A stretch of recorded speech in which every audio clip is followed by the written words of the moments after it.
Bueno, después de este primer corte, seguimos la entrevista con el reverendo Samuel Entenza Reguera. Pastor, después de haber degustado este rico café, seguimos la entrevista. Gracias, pastor, por la sabiduría transmitida en su respuesta. Muy útil para la iglesia y sé que edifica, porque son llamados a atención que usted nos hace en cosas en las cuales no estamos haciendo bien o estamos dejando de hacer. Pastor, el entretenimiento religioso es un conjunto de actitudes y prácticas en varios cultos de hoy, llevado a cabo por algunas iglesias para mostrar un evangelio o una fe más abierta, moderna, atrayente, divertida y seductora.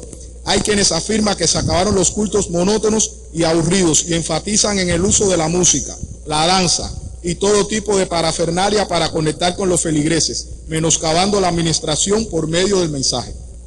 Para usted, ¿cuál es su apreciación con respecto a este tema? Y díganos si un bombardeo de estímulos y sensaciones o un éxtasis momentáneo de adrenalina podrá despojar a la adoración de su esencia y propósito. Este es uno de los problemas que se da sobre todo en el mundo occidental. No podemos decir de todo el mundo porque las iglesias ortodoxas no están enfrentando este tipo de problemas. Una de las características del mundo occidental en estos momentos es el énfasis en lo emocional, en lo subjetivo, más que en la verdad objetiva y la verdad cierta.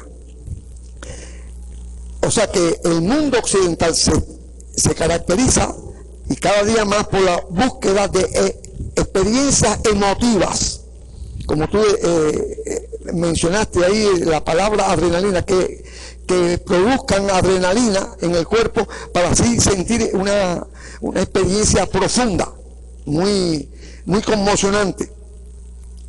Y la gran tragedia de la adoración cristiana moderna es que está basada en un sistema de autogratificación. Autogratificación, o sea que se busca que el compás, la melodía, el ritmo y en muchas ocasiones hasta las letras estén dirigidas a satisfacer el gusto, los intereses, acariciar el ego de los supuestos adoradores y acariciar nuestro ego carnal. Si no me hace sentir bien, si no me conmueve, si no me hace llorar, si no me mueve y me hace saltar o hacer alguna expresión bien alta y hasta en una forma a veces luces descontrolada, entonces no está buena la adoración. El centro pues de los asistentes a esa supuesta adoración está basado en ellos, no en Dios. Porque en un culto de adoración, en un acto de adoración, sea en el templo, sea en un campo, debajo de una mata, en cualquier lado, debe estar dirigida a Dios. Y Dios es el auditorio y el que va a valorar la adoración. De manera que debe ser la preocupación de los adoradores hacer lo que a Dios le agrada, no lo que le agrada a ellos. Y entonces eso debe motivar cómo está la adoración en cada iglesia. Si lo decisivo en la adoración son nuestras emociones, nuestros gustos, nuestras sensaciones, entonces no estamos adorando al Señor, nos estamos adorando a nosotros mismos. Y eso sería idolatría y más específicamente egolatría. No podemos olvidar, hermanos, que en el mundo capitalista, tanto sobre todo en el mundo occidental, y ya eso se ha extendido mucho más allá, la industria del entertainment, esa palabra inglesa que quiere decir entretenimiento, genera miles de millones todos los años, y cada vez más surgen nuevas formas de entretenimiento. O sea que la imaginación humana no se agota en inventar nuevas formas para que el ser humano se entretenga, porque es como que el ser humano, consciente o inconscientemente, se da cuenta que una vida sin Dios no tiene sentido. Y entonces hay que dedicarse a algo que no me deje pensar, lo que me deje es sentir, para ver si le encuentro sentido a una vida sin sentido. Cuando no se ama a Cristo, como él exige, más que a nuestra propia vida, más que a nuestros padres y madres, esposas, esposos, hijos, y aún también nuestra propia vida, dice él, no podemos ser su discípulo. Porque el Señor sabe que si en lo que se dicen sus seguidores no hay ese amor, se van a aburrir. En el culto se van a aburrir. ¿Por qué? Porque ellos no aman al Señor, porque no experimentan la presencia del Señor en la forma adecuada, y van a tratar de sustituir los requerimientos costosos para nuestra carne por otros que sean fáciles de llevar, y va a predominar el emocionalismo. Y entonces se busca una música que despierte el cuerpo. Se sabe que la música tiene un efecto psicológico, por eso cuando se va a la guerra se buscan las marchas. ¿Por qué? Porque influyen en el sentimiento y mueven el combate. No se usa una música de danza o de baile, no. Es la música, las marchas. Y entonces se busca sustituir el culto verdadero, la adoración que Dios acepta, por un culto pseudo espiritual, con sustitutos de lo que debe existir. Y se busca que confunden ellos esos sustitutos con que el espíritu se está moviendo internamente entre los que están allí congregados, porque están sintiendo algo. Algo parecido era la religiosidad que existía en tiempo de Jesús, y Jesús, con esa sabiduría que tenía como Dios, el Dios omnisciente, que conocía bien el corazón humano y no tenía necesidad que nadie le diese testimonio del hombre, porque él sabía lo que había en el hombre. Dijo: este pueblo de labios me honra, mas su corazón, que es lo que a Dios le interesa, como dice allí en el libro de Proverbios: dame, hijo mío, tu corazón, que es el centro, el control de mando de la persona. Y eso es lo que más se resiste en nosotros como cristianos, y tenemos que estar alerta a eso. Entregar el control de nuestras vidas a Dios. La carne, la naturaleza pecaminosa que todavía persiste en nosotros, va a hacer todo lo posible por mantener el mando. Yo soy el que mando, y no rendir ni yo a Cristo. Por eso la importancia de lo que Pablo decidió y vivió así. Con Cristo estoy juntamente crucificado, y no vivo ya yo, o sea, lo que yo quiero, lo que me gusta, lo que me interesa, sino más vive Cristo en mí. Quisiera, hermano, leer algo aquí. Eso fue un problema, es la resurrección de un problema antiguo. Por ejemplo, leemos aquí en el libro de Isaías estas duras palabras del profeta, dirigida al pueblo y a sus dirigentes, a sus pastores: príncipes de Sodoma, oíste la palabra de Jehová, escuchando la ley de nuestro Dios, pueblo de Gomorra. Esas son palabras fuertes, comparadas al pueblo de Dios con Sodoma y Gomorra.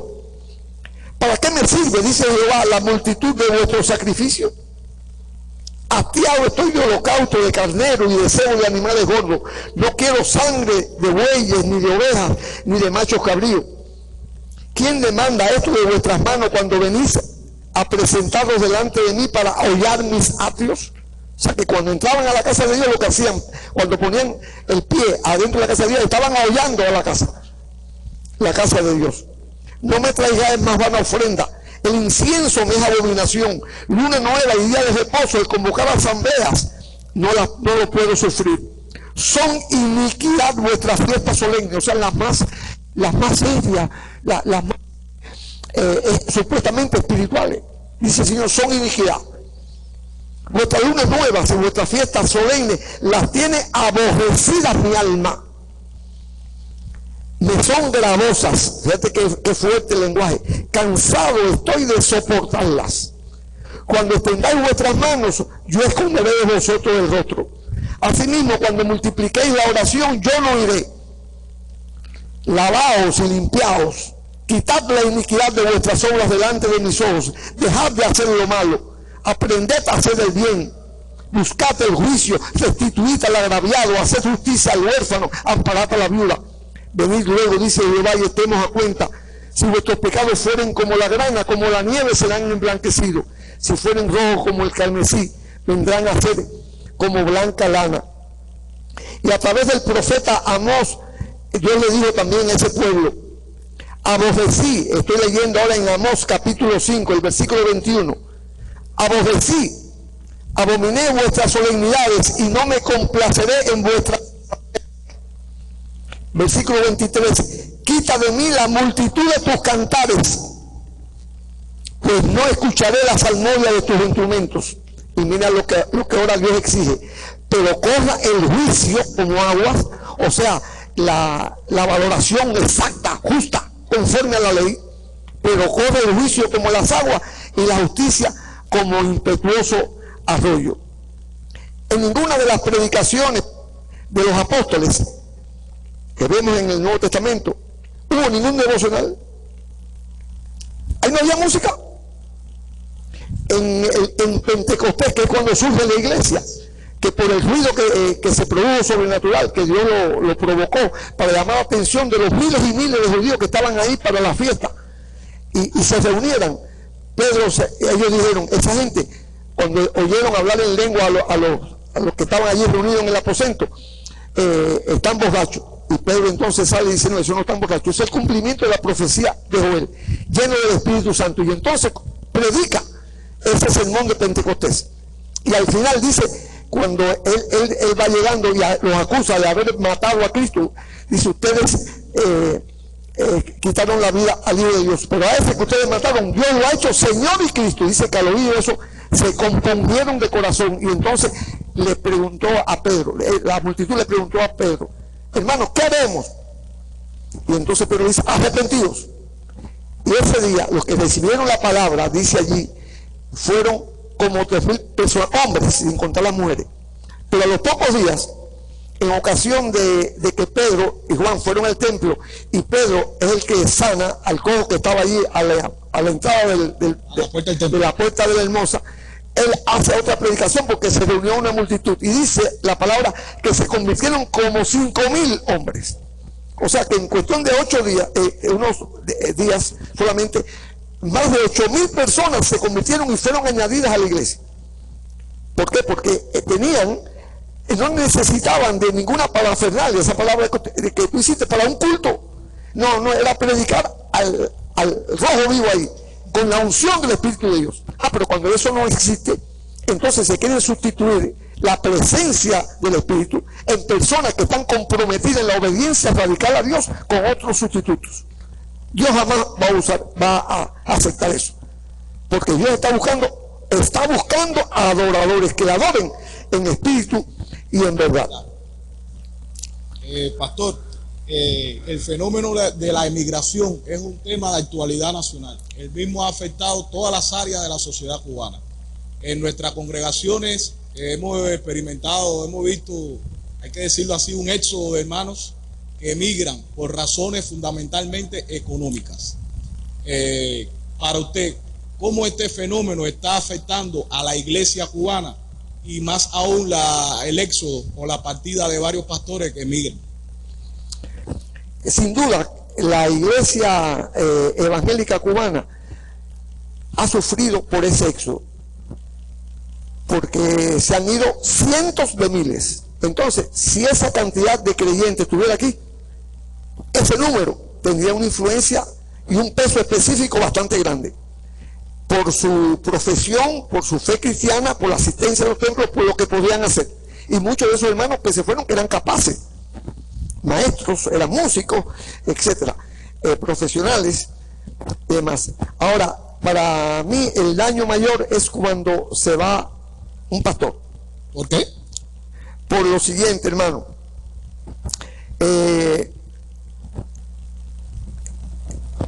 El daño que a mi juicio se hace a las iglesias donde ellos estuvieron trabajando y de donde se fueron. Porque se supone, como dice Cristo allí en Juan 10, que el pastor su vida da por las ovejas, como el capitán de un barco que se hunde, como el Titanic. El último. No, él se quedó en el barco. Pero el capitán es el último en abandonar el barco a la hora de evacuarlo. Si hubiera suficiente bote salvavidas, ese sería el último. Y eso él lo sabe, desde que él asume ser capitán de un barco. Todo capitán de un barco sabe eso. Sin embargo, cuando un pastor decide irse, eso produce un daño espiritual que nosotros no podemos calcular. Porque si cuando estabas al frente de la congregación tú le decías y le predicabas acerca de Mateo 6:33, busca primeramente el reino de Dios y su justicia, y todo lo demás será dado por añadidura. O allí en Colosenses capítulo 3 versículo 1 al 4, si habéis pues resucitado con Cristo, buscad las cosas de arriba. Y de momento es así, se va. Eso produce un efecto que no es nada estimulante en el corazón de la grey. Y no podemos medir hasta cuándo. Cuando ve que no ha habido una coherencia entre lo que se ha predicado, lo que debía hoy constituía su deber y ese daño. Pero no solamente la iglesia es afectada, sino los enemigos de la iglesia. ¿Por qué? Porque se da el caso que es realmente una cosa que impresiona y no deja de tener fuerza, cuando ellos pudieran mencionar a muchos que por una causa humana, material, temporal, están dispuestos a dar la vida y morir. Y en Cuba ha habido cantidad de casos, desde la guerra de independencia contra España, estaban dispuestos a morir. Entonces, si no ven ese mismo espíritu de decisión y disposición a sufrir el costo que sea necesario por cumplir con mi deber ante Dios, porque si tú dices que Dios me llamó, se puede decir que entonces los que se fueron, que hubieron la aprobación del Señor, es bastante dudoso, porque todos se quieren ir no para África, no para lugares donde la vida es difícil, sino para Estados Unidos, ¿no? Entonces, realmente, hermano, es algo que debe a nosotros dolernos, y debemos, por eso, cuando te hablaba del seminario, la importancia de cerciorarse de que los que van a entrar al seminario y luego ser pastores de la obra sean realmente llamados y estén dispuestos a obedecer al Señor a cualquier costo. Como Él dice, si alguno viene a mí y ama su vida más que a mí, no es digno de mí, no puede ser mi discípulo, y no renuncia a todo lo que posee. Ahora, cuanto más el desear posesiones. Allí en Lucas, en Hechos, quiero leer ahora en Hechos 20, fíjense, en Hechos capítulo 20, versículo 24, encontramos esta declaración que viene a ser como el testamento espiritual del apóstol Pablo. Y dice de la siguiente manera: ahora, he aquí que yo ligado, él estaba hablando a los pastores de Éfeso, que lo mandó a buscar a Mileto, y le dio estas últimas palabras. Él le dijo: yo sé que ya no verán más mi rostro, porque el Espíritu me indica por todas las ciudades, da testimonio diciendo que me esperan prisiones y tribulaciones, pero de ninguna cosa, dice ahora en el versículo 24, Hechos 20:24, pero de ninguna cosa hago caso, ni estimo preciosa mi vida para mí mismo, con tal que acabe mi carrera con gozo y el ministerio que recibí del Señor Jesús, para dar testimonio del Evangelio de la gracia de Dios. Así que esa es una situación que estamos enfrentando, y creo que debemos de orar por los pastores para que Dios les dé fortaleza en algún momento de debilidad, de flaqueza, y puedan proceder como llamados de Dios.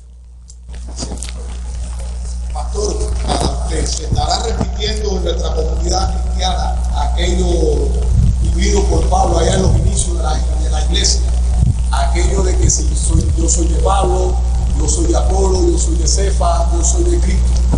¿Nos podía comentar acerca de las pugnas doctrinales ideológicas que se ven hoy en nuestras iglesias?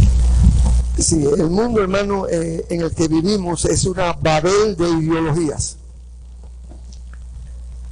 no solamente religiosa, pero se caracteriza también por el surgimiento de corrientes teológicas y de movimientos religiosos pseudo cristianos.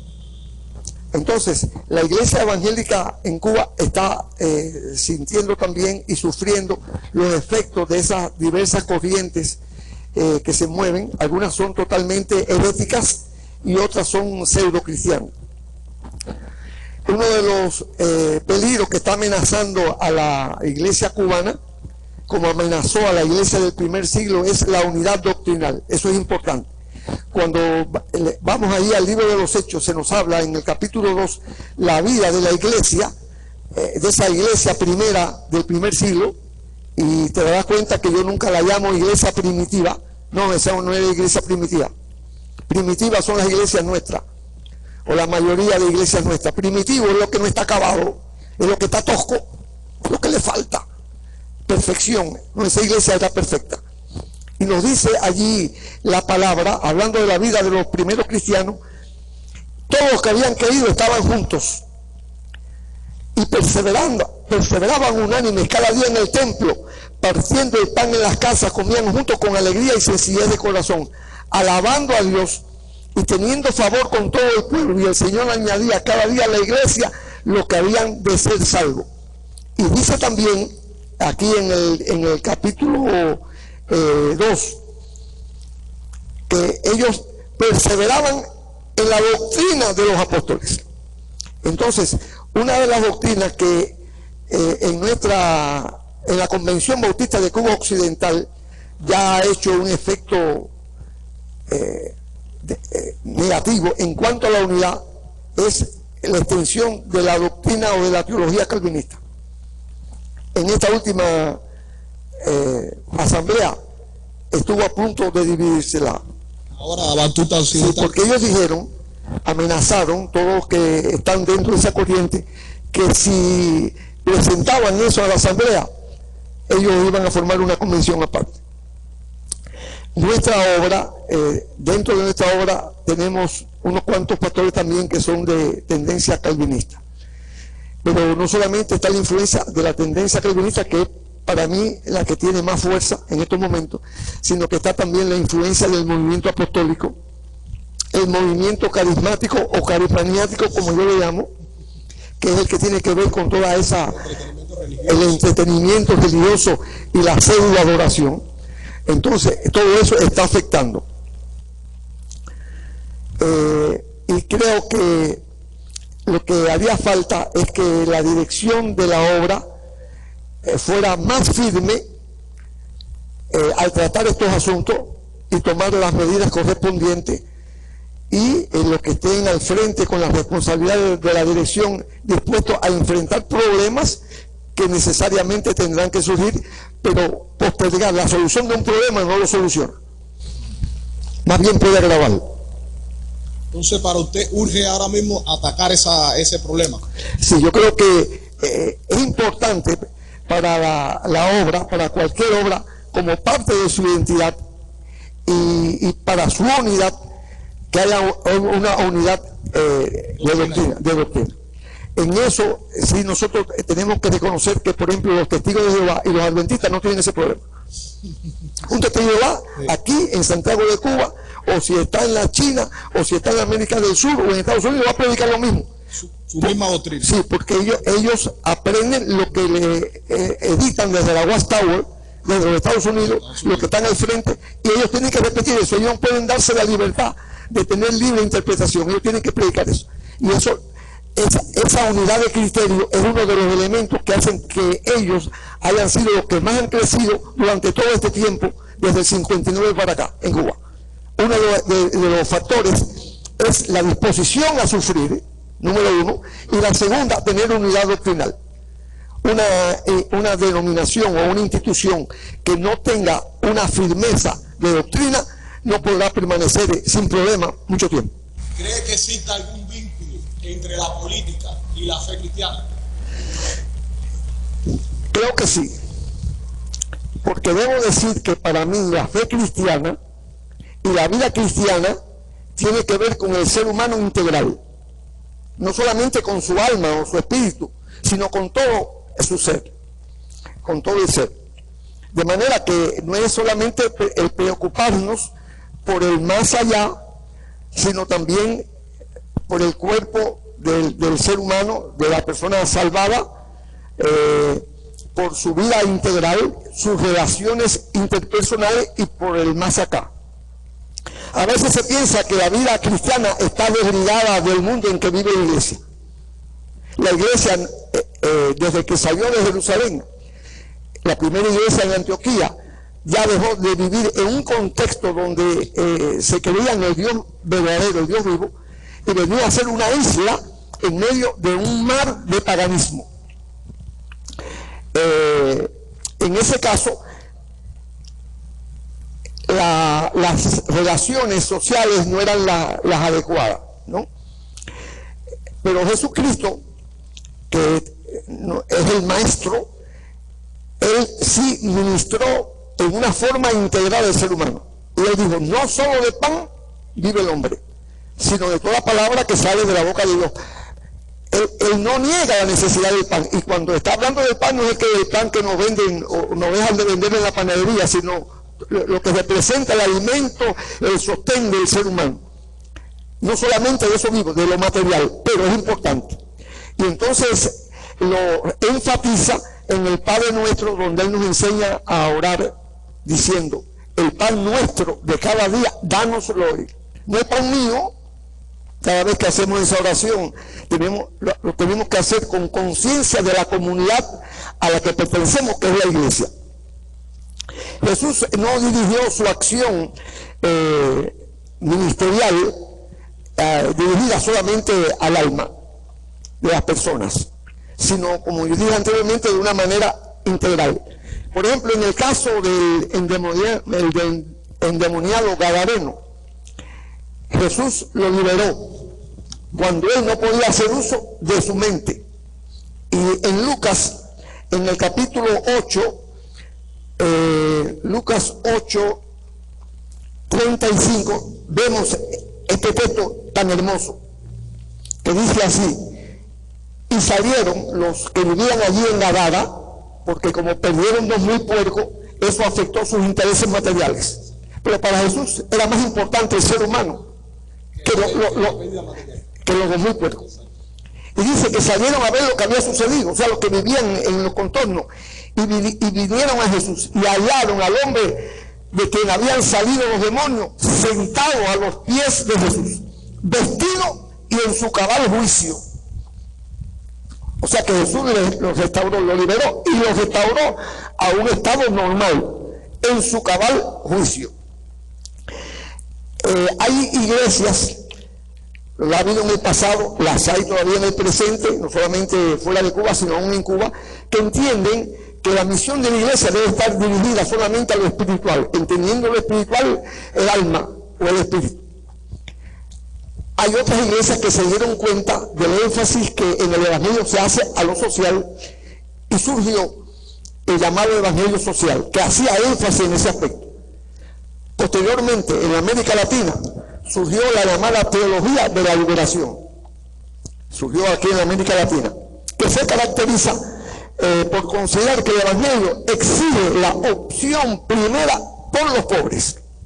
O sea, la opción preferencial por los pobres. Y ellos hacen una lectura del evangelio desde la óptica del pobre. Dice que no cabe otra lectura. Y echan mano a las ciencias sociales para interpretar la sociedad y para buscar algún tipo de solución. Pero una de las críticas que se ha hecho con justicia a la teología de la liberación es que olvidan demandas que son vitales del evangelio.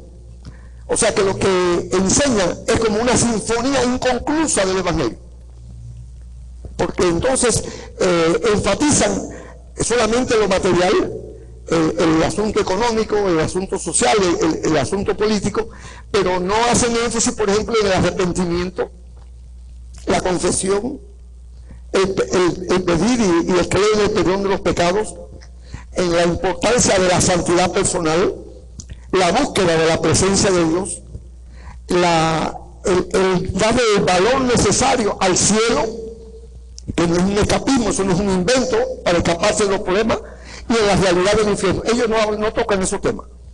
Entonces, el objetivo fundamental de la evangelización es buscar que el hombre, por la acción de Cristo y de su Espíritu, surja como un hombre nuevo. Y entonces la iglesia debe ser la comunidad de hombres nuevos, gracias a la obra de Jesucristo por medio de la fe en Él y del Espíritu Santo. Y así surja esa comunidad. El Evangelio realmente presenta un mensaje y toda una enseñanza integral, ministra al hombre integral. Y huye de esos dos enfoques extremistas, uno muy espiritualista y el otro demasiado materialista. El Evangelio implica la redención total, alma, cuerpo, mente, psiquis, o vida emocional, vida sexual, vida afectiva, lo volitivo, lo intelectivo, abarca todo. Y me gusta mucho este pensamiento porque lo veo evangélicamente equilibrado, pronunciado por el doctor Jorge León, que dice: el cristiano debe tener bien claro que todo lo social cabe dentro del Evangelio, pero el Evangelio no se agota a lo social. Que la acción social no es igual que la salvación cristiana, ¿no? Pero que la redención cristiana no se agota con la salvación del alma. O sea que es un pensamiento bien equilibrado. Pastor, ¿cree usted que se le pueda llamar iglesia a todo grupo religioso que así se considere o se llame? La iglesia es la institución más importante que hay sobre el planeta Tierra. Ninguna organización, ninguna institución secular puede compararse con ella. Y es una institución única por varias razones. Primero, porque su origen es sobrenatural. Es el fruto concreto del sacrificio de Cristo en la cruz del Calvario, donde logró el perdón de nuestros pecados, que eso lo decimos muy sencillo, pero eso es una bendición extraordinaria, porque de no obtenerlo jamás conoceríamos la vida eterna, ni la vida nueva.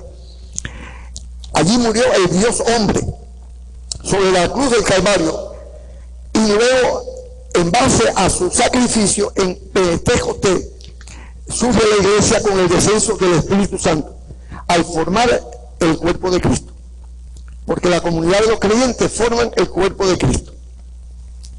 Y en primera a Timoteo capítulo 3 versículo 15 se le llama a la iglesia la casa de Dios, donde Dios habita. Dios habitó en el tabernáculo, luego habitó en el templo que edificó Salomón, luego también el que se reedificó bajo Zorobabel, pero y también se manifestó en el templo que reedificó Herodes. Pero el sueño milenario de Dios era habitar en seres humanos redimidos, y esa es la iglesia, es la casa de Dios donde Dios habita espiritualmente. Además, la iglesia es única porque es testigo del Dios Trino. El Padre la planeó, el Hijo ejecutó y logró la ejecución de ese plan en la cruz del Calvario con su resurrección, y el Espíritu Santo es el que hace que ese plan funcione. O sea, el Padre nos elige, el Hijo nos justifica y el Espíritu Santo nos santifica. Eso es otra de las características de la iglesia.